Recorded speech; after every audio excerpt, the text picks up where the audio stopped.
نحمده ونصلي على رسوله الكريم أما بعد فأعوذ بالله من الشيطان الرجيم بسم الله الرحمن الرحيم رب اشرح لي صدري ويسر لي أمري واحلل عقدة من لساني يفقه قولي واجعل لي وزيرا من أهلي رب زدني علما اللهم فقهنا في الدين اللهم إنا نسألك علما نافعا وعملا متقبلا ورزقا طيبا اللهم انفعنا بما علمتنا وعلمنا ما ينفعنا وزدنا علما اللهم إنا نعوذ بك من علم لا ينفع ومن قلب لا يخشع ومن نفس لا تشبع ومن دعوة لا يستجاب لها اللهم فقهنا في الدين إلهي آمين ثم آمين.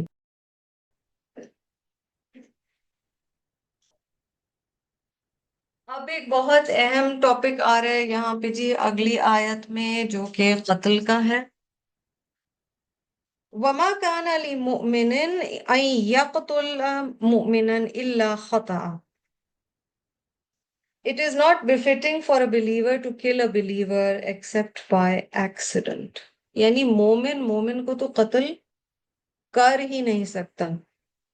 حدیث میں آتا ہے نا کہ اللہ تعالیٰ قیامت کے جن 3 لوگوں پہ سب سے زیادہ ناراض ہوگا ان میں سے ایک وہ ہے جس نے آم، ناحق کسی کا قتل کیا ہے. حدیث میں یہ بھی آتا ہے on the day of قیامت the forehead hair locks and head of the قاتل will be in the hand of the مقتول. The head will be dripping with blood. He will say this person killed me and I will take him to Allah. تو یعنی یہ حدیث کا مفہوم آپ کو بتایا گیا ہے. تو یعنی مومن تو مومن کا قتل کر ہی نہیں سکتا. تو اونلی تھنگ از اگر غلطی سے ہو گیا, ایکسیڈنٹلی ہو گیا, اللہ نہ کرے کوئی خطا ہو گئی, نیت بالکل ایسی نہیں تھی, اس میں پھر کیا سچویشن ہوگی. اور نہیں ہے کسی مومن کے لیے کہ وہ کسی دوسرے مومن کو قتل کرے مگر یہ کہ خطا سے یا غلطی سے. وَمَنْ قَتَلَ مُؤْمِنًا خَطَأً فَتَحْرِيرُ رَقَبَةٍ مُؤْمِنَةٍ وَدِيَةٌ مُسَلَّمَةٌ إِلَىٰ أَهْلِهِ إِلَّا أَن يَصَّدَّقُوا. اب اگر ایسے ہو گیا تو کیا آپشنز ہیں جی؟ And whoever accidentally kills a believer, he is commanded to free a believing slave. تو پہلا کفارہ تو یہ ہے کہ سلیو آزاد کریں جی. اور سلیو آج کے زمانے میں اگر نہیں ملے تو پھر کیا ہے؟ ودیت مسلمت, بلکہ in fact and pay blood wit to the family of the victim. دیت ادا کی جائے اس کے خاندان والوں کو, اس کے heirs کو. بلڈ وٹ کی حکمت کیا نظر آتی ہے دیت کی؟ in a lot of situations the earning member of the family has gone. Pay them so that ان کی فیملی کا گزارا ہو سکے. إِلَّا أَن يَصَّدَّقُوا unless they forego it as a charity. ہو سکتا ہے وہ معاف کر دے, وہ اور بات ہے. کوئی بھی کیسز اللہ نہ کرے ایسے ہو جس میں غلطی سے کسی سے کچھ ہو جائے, اور اگر فیملی دیت قبول کر لیتی ہے تو نہ فیملی کو شرمندہ کریں اور نہ جس سے غلطی ہوئی ہے اس سے شرمندہ کریں, کیونکہ سوشل میڈیا پہ پھر چیزیں وائرل ہو جاتی ہیں اور بہت کچھ ہم لوگ بولتے ہیں. ڈو ریمبر اسلامک لاء میں یہ پروویژن ہے, تو ایسا کیا جا سکتا ہے. ٹھیک ہے, پریویس آیات میں ڈسکشن تھی آف کلنگ ہپوکریٹس, تو یہاں پہ پھر اس سے بات چلی کہ اگر مومن مومن کو غلطی سے مار دے اور جان بوجھ کر اگر مانے تو وہ تو بہت ہی بڑا گناہ ہے. Even if it is accidental killing, to get rid of the guilt, kafara is important. رسول اللہ صلی اللہ علیہ وسلم کے دور میں جو دیت دی گئی ہے جی, وہ 100 اونٹ بھی دیے گئے ہیں, 200 cow, 200 cows, 2000 goats, 800 دینار, 8000 درم, اس طرح کی اتنی سائزبل دیت دی گئی ہے. فَإِن كَانَ مِن قَوْمٍ عَدُوٍّ لَكُمْ وَهُوَ مُؤْمِنٌ فَتَحْرِيرُ رَقَبَةٍ مُؤْمِنَةٍ. If the victim is from a hostile nation, then the freeing of a believing slave is enough. سمجھ گئے؟ اگر مسلمان کو مارا ہے تو سلیو بھی اس زمانے میں آزاد کرنا تھا اور دیت بھی دینی تھی. اور اگر وکٹم جو تھا وہ کسی دشمن قوم سے تھا تو پھر صرف سلیو کو آزاد کرتے ہیں. یعنی فار ایگزامپل اف آج کے زمانے میں اگر ایک مسلمان ہے وہ کسی ایسے ملک میں رہتا ہے, he is the citizen of a country with which Pakistan is not on good terms with, and it's a kafir country predominantly, but that Muslim happens to live in that country. اس صورت میں صرف اتنا ہی کافی ہوگا. And obviously مفتیز can be asked کہ اگر آج کے زمانے میں سلیو نہیں تو اس کی جگہ کیا کیا جائے گا. وَإِن كَانَ مِن قَوْمٍ بَيْنَكُمْ وَبَيْنَهُمْ مِيثَاقٌ فِدْيَةٌ مُسَلَّمَةٌ إِلَىٰ أَهْلِهِ وَتَحْرِيرُ رَقَبَةٍ مُؤْمِنَةٍ. But if he belong to a nation with whom you have a treaty, then blood wit must be paid to his family along with the freeing of a believing slave. یعنی پھر دونوں چیزیں ہی کرنی ہوں گی اگر وہ کسی ایسی قوم سے تھا جس سے آپ کی اچھی انڈرسٹینڈنگ ہے بحیثیت قوم کے. اچھا, اگر کوئی بلڈ ویٹ افورڈ ہی نہیں کر سکتا تو پھر وہ کیا کرے؟ فَمَن لَمْ يَجِدْ فَصِيَامُ شَهْرَيْنِ مُتَتَابِعَيْنِ. Those who do not have the means, that is to pay blood with diyat or free a slave, then they must fast 2 consecutive months. یعنی ایک بھی روزہ اگر بیچ میں چھٹ گیا تو دوبارہ 1 سے کاؤنٹنگ شروع ہوگی جی. Method of repentance. توبۃ من اللہ, a method of repentance provided by Allah. وَكَانَ اللَّهُ عَلِيمًا حَكِيمًا. Allah is the knowledgeable, wise. کسی مومن کو دوسرے مومن کا قتل کر دینا زیبا نہیں, مگر غلطی سے ہو جائے تو اور بات ہے. جو شخص کسی مسلمان کو بلا قصد مار ڈالے اس پر ایک مسلمان غلام کی گردن آزاد کرنا اور مقتول کے عزیزوں کو خون بہا پہنچانا ہے. ہاں, یہ اور بات ہے کہ وہ لوگ بطور صدقہ معاف کرتے ہیں, اور اگر مقتول تمہاری دشمن قوم کا ہو اور ہو وہ مسلمان تو صرف ایک مومن غلام کی گردن آزاد کرنی لازمی ہے. اور اگر مقتول اس قوم سے ہو کہ تم میں اور ان میں عہد و پیما ہے تو خون بہا یعنی دیت لازمی ہے جو اس کے گھر والوں کو پہنچایا جائے, اور ایک مسلمان غلام کا آزاد کرنا بھی ضروری ہے.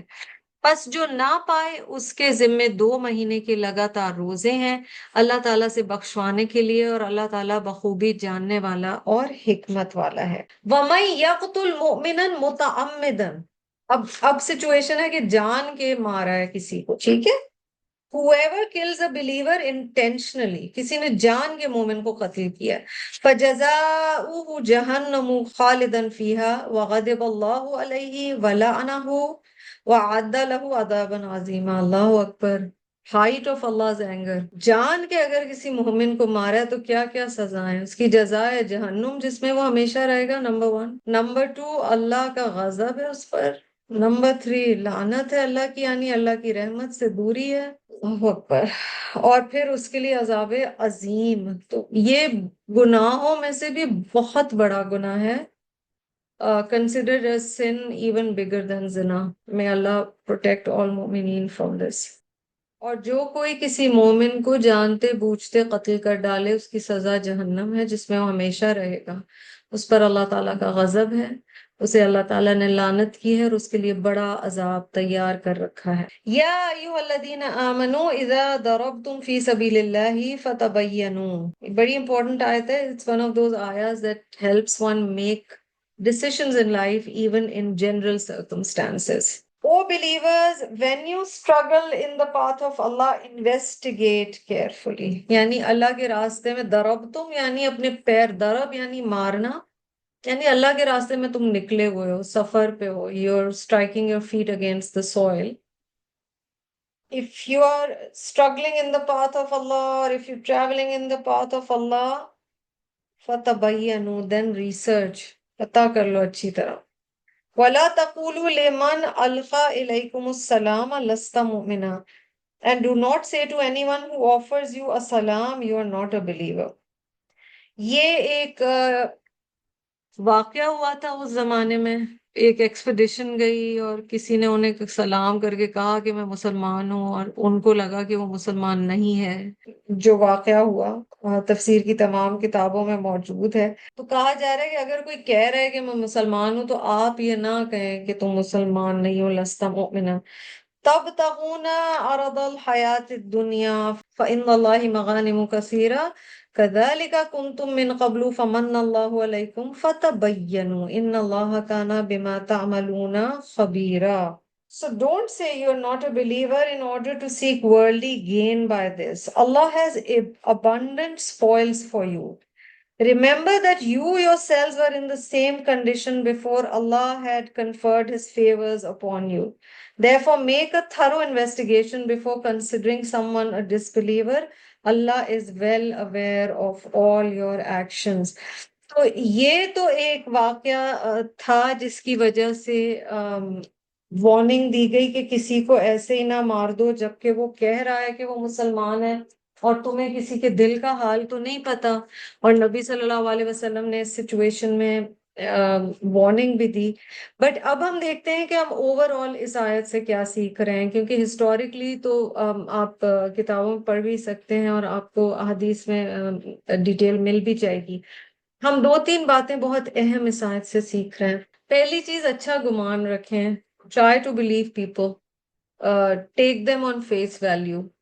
اینڈ سم ٹائمز ایسے بھی ہوتا ہے کہ آپ کو پتا ہوتا ہے کہ جو یہ شخص کہہ رہا ہے وہ ٹھیک نہیں ہے، اسٹل اگنور کریں، تھوڑا کوشش کریں unless it's harming you directly. And be cautious but not suspicious. That's an important sentence to note over here. Be cautious but not overly suspicious. Don't overread into things. Number 2, do not be judgmental towards people. کیونکہ کہا جا رہا ہے کہ آج تم جن لوگوں کو مارنا چاہ رہے ہو، یہ جو جملہ ہے نا، پہلے تم بھی ایسے ہی تھے.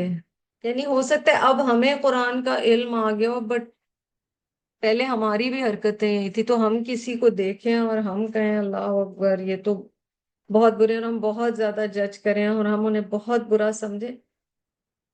ایک باریک بیلنس رکھنا ضروری ہے. آپ عمل کو برا پھر بھی سمجھیں گے. یہ نہیں ہوگا کہ کوئی آپ کے سامنے گناہ کر رہا ہے تو آپ کہیں ہاں ہم بھی ایسے تھے، کوئی بات نہیں.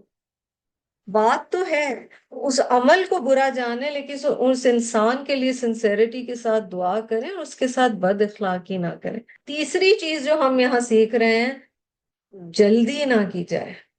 آیت 94 از ویری امپورٹنٹ، بہت ساری چیزیں سیکھنے کی، کیونکہ ہمیں بتایا گیا ہے العجلۃ من الشیطان، جلدی شیطان کی طرف سے. تو ججمنٹ پاس کرنے میں جلدی نہ ہو، ذرا سا ویٹ کریں. بیسیکلی جو یہاں پر اس واقعے میں مسٹیک ہوئی تھی وہ جلد بازی تھی. تو زندگی کے کسی بھی چیز میں جلدی نہیں، چاہے وہ ڈرائیونگ میں ہے، کھانا کھانے میں، پینے میں ہے، ٹیسٹ میں ہے جب آپ ٹیسٹ دے رہے ہوتے ہیں، شادی کرنے میں ہے. فاسٹ پیس لائف ہے نا اس آج کی. It has robbed us of unhurried moments and we want instant results and instant gratification. یاد رکھیں دین کے سفر میں بھی آپ کا علم آہستہ آہستہ اسٹیبلش ہوگا. تو یہ آیت ہمیں بھی یہ بہت اہم سبق بتا رہی ہے کہ جلدی نہ کرو. ان اللہ کان بما تعملون خبیرہ. اللہ سبحانہ وتعالیٰ سب خبر رکھتے ہیں کہ تم کیا کر رہے ہو. یہ بھی حکم، آپ چھوٹا سا اگزامپل دیکھیں، بہت زیادہ فاسٹ قرآن پڑھنا، اگر نماز کھڑی ہو گئی ہے تو بھاگتے ہوئے نماز کے لیے جانا، یہ سب منع کیا گیا ہے.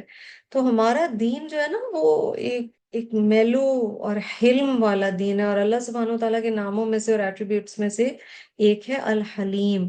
اللہ سبحانہ وتعالیٰ ہمیں بھی حلم عطا فرمائے.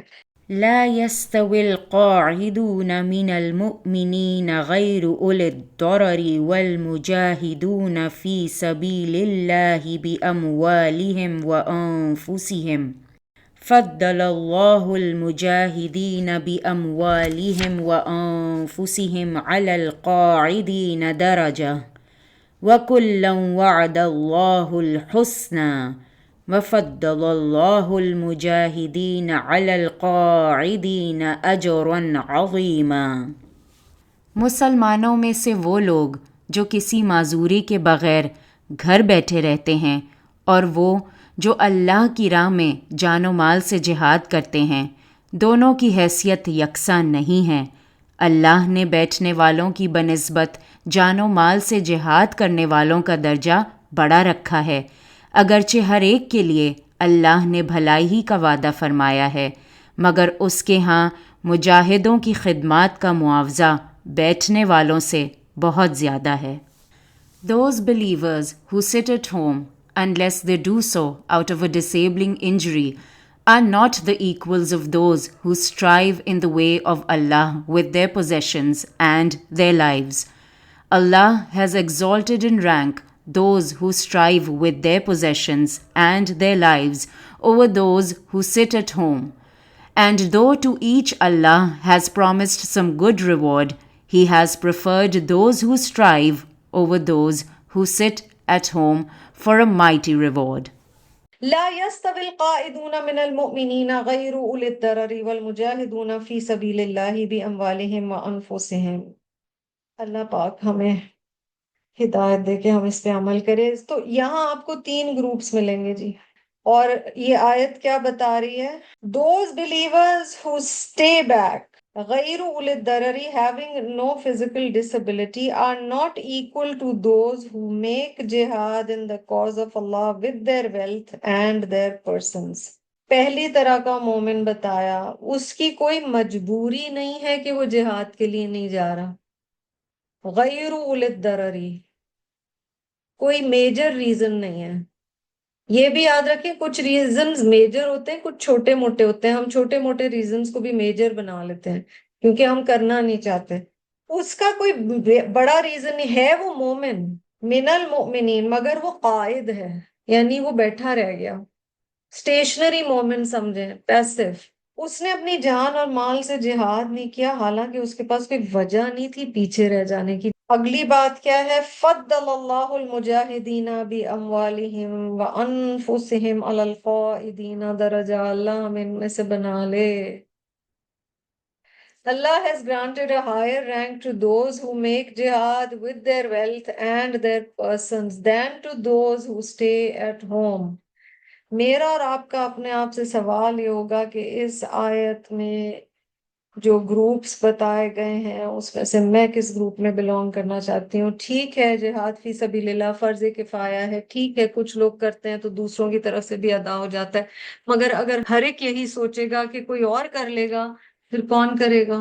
دونوں برابر نہیں ہو سکتے. دنیا میں اگر آپ ایمبیشس ہیں، اگر آپ پرفیکشنسٹ ہیں، آپ اسکول اور کالج میں ہمیشہ فرسٹ آنا چاہتی تھیں، آپ پڑھائی میں ٹیسٹ میں فرسٹ آنا چاہتی ہیں، آپ چاہتی ہیں آپ کے گھر کی دعوتیں سب سے بہتر کہلائیں، آپ چاہتی ہیں آپ کے بچے کے مارکس سب سے زیادہ اچھے ہوں، آپ چاہتی ہیں آپ کا گھر سب سے صاف اور خوبصورت نظر آئے، آپ کی سوشل لائف سب سے اچھی ہو، لیکن دین کی راہ میں جہاد اور کوشش کرنے کے وقت ہم کہتے ہیں ہم second third fourth fifth level پہ ٹھیک ہیں، ہم بس بیسکس کریں گے.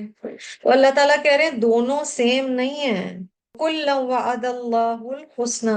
اللہ تعالیٰ کی رحمت ہے کہ کیونکہ مومن ہے تو اللہ تعالیٰ کہہ رہے ہیں دونوں سے اچھا وعدہ ہے. دو اللہ has promised a good reward for all. پھر اللہ نے کہا ہے، ریپیٹ اللہ تعالیٰ کر رہے ہیں، وَفَضَّلَ اللَّهُ الْمُجَاهِدِينَ عَلَى الْقَائِدِينَ أَجْرًا عَظِيمًا. تو اپنے پیر گرد آلود کرنے اللہ کے راستے میں، محنت کرنی ہے مال سے اور جان سے. اللہ تعالیٰ نے ہمیں سیڈنٹری لائفز کے لیے پیدا نہیں کیا، اس نے ہمیں مومن بنایا تاکہ ہم اس کے کاز کے لیے محنت کریں. ہمیں تو تھوڑا سا کام زیادہ کرنا پڑ جائے تو ہم پریشان ہونا شروع ہو جاتے ہیں. درجات منہ ومغفرۃ ورحمہ. کیا میں اور آپ یہ تینوں چیزیں نہیں چاہتے؟ درجات منہ، they have special higher ranks. ومغفرۃ and forgiveness ورحمہ and mercy. کیونکہ ہیں تو انسان ہی نا، تو غلطیاں تو ہوتی رہیں گی. وَكَانَ اللَّهُ غَفُورًا رَحِيمًا. اور ان کے لیے اللہ ہے غفور الرحیم. اللہ is forgiving and merciful. ہم کتنا ہی استعمال کرتے ہیں اللہ غفور الرحیم ہے، اللہ غفور الرحیم ہے. یہ بھی دیکھیں کہ اللہ سبحانہ و تعالیٰ کس کے لیے غفور الرحیم ہے. کچھ پانے کے لیے کچھ کھونا بھی پڑتا ہے. اپنی جانوں اور مالوں سے اللہ کی راہ میں جہاد کرنے والے مومن اور بغیر عذر کے بیٹھ رہنے والے مومن برابر نہیں. اپنے مالوں اور اپنی جانوں سے جہاد کرنے والوں کو بیٹھ رہنے والوں پر اللہ تعالیٰ نے درجوں میں بہت فضیلت دے رکھی ہے. اور یوں تو اللہ تعالیٰ نے ہر ایک کو خوبی اور اچھائی کا وعدہ دیا ہے، لیکن مجاہدین کو بیٹھ رہنے والوں پر بہت بڑے اجر کی فضیلت دے رکھی ہے. اپنی طرف سے مرتبے کی بھی اور بخشش کی بھی اور رحمت کی بھی، اور اللہ تعالیٰ بخشش کرنے والا اور رحم کرنے والا ہے۔ ہم اس رمضان یہ آیات پڑھتے ہوئے یہ نیت کریں کہ یا ربی میں انشاءاللہ ان میں سے ہوں گی جو آپ کی راہ میں جہاد کرتے ہیں۔ شکر الحمدللہ ہم اس دور میں نہیں ہیں، اور ہم اس وقت قتال نہیں مگر جہاد، زبان سے، قلم سے، اپنے نفس کے ساتھ اللہ کے احکامات پر عمل کے ذریعے، دوسروں تک بات پہنچانے کے ذریعے، یہ ساری چیزیں ضروری ہیں اور یہ سب حصہ ہے۔ سبحانک اللہم و بحمدک نشہد ان لا الہ الا انت نستغفرک و نتوب الیک۔ السلام علیکم ورحمۃ اللہ وبرکاتہ۔